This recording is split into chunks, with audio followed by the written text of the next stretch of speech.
everybody, it's Mark, the Family Woodworker. And this week we take a break from the woodshop and create a short video that hopefully you can enjoy with your small kids, your grandkids, or your nieces and nephews. It's about the making of two small lamps. We hope you enjoy. One lamp, two lamp, gray lamp, new lamp. Some lamps are square and some lamps are round. Some lamps are thin. Shapes and styles abound. But what do we do in a room with no light? How can we help to make the room bright? We have a nice room for guests who arrive, a nice place to sleep after a long winter's drive. With new handmade furniture, the guest room was set. It just needed more light, so we'll make lamps, no sweat. Using a curved fabric template to trace, we'll draw some fresh lines to show the lamp base. Tracing those curves onto freshly cut wood, the pieces took shape and began looking good.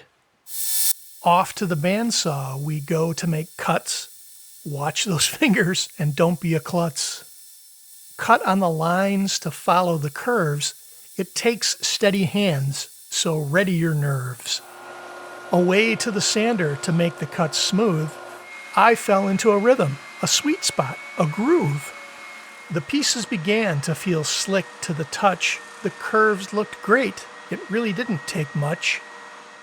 Marking a base to hold the curved pieces tight, they will attach on four sides, all standing upright. The base needed holes for wires and screws to turn the light on, if that's what you choose. Small holes for screws and big holes for wire. It's true, no joke, you can't call me a liar. One more hole on the side of this board. It will hide at the back to fit the lamp cord.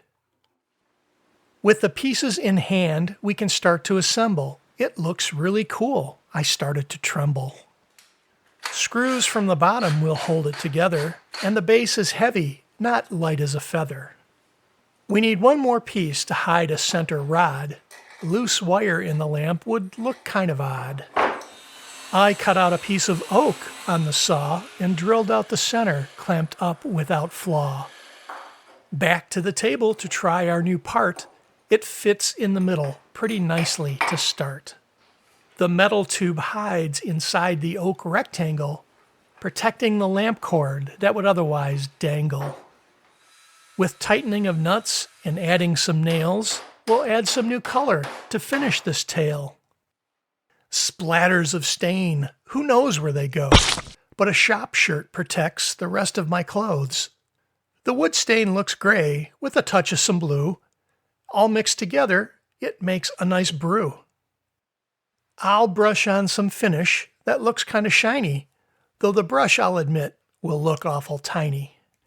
With everything dry, I'll grab the cord from my pocket and attach the wires to the golden lamp socket.